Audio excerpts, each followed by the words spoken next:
Assalamualaikum warahmatullahi wabarakatuh. Kisah yang akan aku ceritakan ini bukan sekadar cerita biasa. Ini pengalaman nyata yang aku alami sejak aku dan keluargaku pindah ke sebuah rumah tua di pinggiran desa. Sebuah rumah yang punya sebuah kuburan kecil di belakangnya. Yang sejak hari pertama aku sudah mendengar sesuatu yang membuat bulu kuduku merinding. Namaku Laela. Aku seorang mahasiswi yang sedang menyelesaikan skripsi di kota kecil ini. Bersama adikku Serna, kakakku Ridwan, dan sahabat keluarga kami, Fadil, kami tinggal di rumah itu. Awalnya aku pikir itu hanya angin malam atau suara binatang liar, tapi lama-kelamaan, suara itu semakin jelas dan tidak bisa diabaikan. Kuburan di belakang rumah kami itu selalu seperti meminta didoakan. Suara yang lembut, tapi penuh harap dan kesedihan. Suara yang membuatku bertanya-tanya, apa sebenarnya yang mereka inginkan? Malam pertama di rumah itu, aku sudah mulai mendengar bisikan-bisikan halus. Suara itu datang dari arah kuburan kecil yang ditumbuhi lumut dan pepohonan rimbun. Kuburan itu terlihat tak terurus, seolah-olah menunggu seseorang untuk mengingat dan mendoakannya. Kakakku Ridwan bilang, "Laela, jangan terlalu dipikirkan. Itu cuma angin yang membawa suara." Tapi aku tahu ada sesuatu yang lain. Dalam hatiku, aku ingin tahu apa yang sebenarnya terjadi. Apakah kuburan itu menyimpan cerita yang belum selesai? Nanti aku akan ceritakan bagaimana suara itu mulai semakin sering terdengar, dan apa yang aku lakukan selanjutnya. Mohon doanya supaya aku kuat menghadapi apapun yang ada di depan. Wassalamualaikum warahmatullahi wabarakatuh. Setelah malam pertama yang penuh ketegangan itu, aku mulai lebih memperhatikan sekitar rumah. Rumah kami memang tua, tapi cukup luas dengan halaman belakang yang menghadap ke kuburan kecil itu. Kuburan itu sebenarnya adalah bekas pemakaman keluarga lama yang sudah lama tak terurus. Adikku, Serna, anak yang ceria dan selalu ingin tahu, sering bermain dekat kuburan itu. Aku sering menegurnya supaya jangan terlalu dekat, tapi dia malah bilang, "Laela, aku juga dengar suara itu. Tapi aku nggak takut." Kakakku, Ridwan, pria dewasa yang bertanggung jawab dan agak skeptis, selalu mencoba mencari penjelasan logis. Dia bilang suara itu mungkin cuma gema atau suara binatang. Sedangkan Fadil, sahabat lama yang juga tinggal bersama kami, orang yang ramah tapi pendiam, terlihat mulai ikut merasakan sesuatu yang ganjil. Suatu sore, saat kami duduk bersama di ruang tamu, Fadil tiba-tiba berkata dengan suara rendah, "Aku rasa ada yang ingin disampaikan lewat suara itu. Aku pernah dengar cerita, kuburan yang tak didoakan bisa terus menunggu agar kita mengingat mereka." Aku terdiam. Kata-katanya membuat bulu kuduku berdiri. Sejak itu, suasana rumah terasa berubah. Suara-suara itu mulai datang bukan hanya malam hari, tapi terkadang saat senja. Aku dan Serna jadi sering berjaga malam. Ridwan malah semakin sibuk mencari informasi tentang sejarah rumah dan kuburan itu. Tapi yang paling membuatku penasaran adalah, mengapa suara itu terdengar seperti memohon doa? Apa mereka ingin kita membantu mereka agar tenang di sisi Allah? Satu hal yang pasti, aku tidak bisa berpura-pura tidak mendengar. Cerita ini baru saja dimulai. Suara itu semakin sering terdengar. Kadang seperti bisikan halus, kadang suara lirih yang merintih, memohon agar didoakan. Aku dan Serna yang paling sering merasakan kehadirannya. Suatu malam, saat kami sedang belajar di ruang tamu, suara itu muncul lagi. Kali ini lebih jelas. "Doakan kami, doakan kami." Serna menggenggam tanganku. Matanya terlihat takut tapi juga penasaran. Aku berusaha menenangkan dia. "Kita harus bantu mereka, Serna. Kita doakan supaya mereka tenang di sisi Allah." Tapi, saat aku mencoba melafalkan doa, suara itu berubah menjadi seperti tangisan yang memilukan.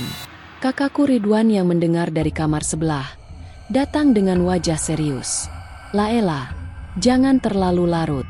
Ini bisa berbahaya kalau kita terlalu ikut campur." Aku tahu dia khawatir, tapi aku merasa harus melakukan sesuatu. Keesokan harinya, Ridwan pergi ke perpustakaan desa mencari tahu tentang kuburan tua di belakang rumah kami. Fadil ikut menemani. dan aku serta Serna tetap di rumah berjaga. Tapi malamnya, suara-suara itu berubah semakin aneh. Bukan hanya suara doa, tapi suara langkah kaki, suara bisikan yang sulit dimengerti, bahkan kadang terdengar suara tangisan seorang wanita. Aku mulai merasa takut, tapi aku juga penasaran. Apakah ini tanda ada sesuatu yang belum selesai? Apakah mereka ingin dibantu? Pikirku. Aku memutuskan untuk berbicara dengan Serna dan Fadil tentang apa yang harus kami lakukan. Fadil yang biasanya tenang berkata, kalau mereka memang meminta didoakan, mungkin kita harus buat acara khusus, doa bersama. Namun Ridwan tetap waspada. Jangan gegabah. Kita harus tahu dulu apa yang sebenarnya terjadi di kuburan itu. Jangan sampai kita malah membuka sesuatu yang berbahaya. Perasaan takut dan penasaran mulai bercampur dalam hati kami. Konflik mulai terasa jelas, antara rasa kemanusiaan yang ingin membantu dan ketakutan akan sesuatu yang gaib dan tidak diketahui. Malam itu, suara dari kuburan semakin kuat dan jelas. Aku tidak bisa tidur, jadi aku memutuskan untuk keluar rumah dan mendekati kuburan itu. Serna mencoba mengikutiku, tapi aku melarangnya. Ini bukan tempat untukmu sekarang. Di bawah cahaya rembulan, aku berdiri di depan makam yang paling tua. Suara itu datang lagi, memohon dengan suara yang berat. Doakan kami, doakan kami. Hatiku berdebar. Aku mulai membaca doa-doa yang biasa diajarkan oleh ibu. Tapi tiba-tiba, angin dingin menerpa tubuhku, membuat bulu kuduk meremang.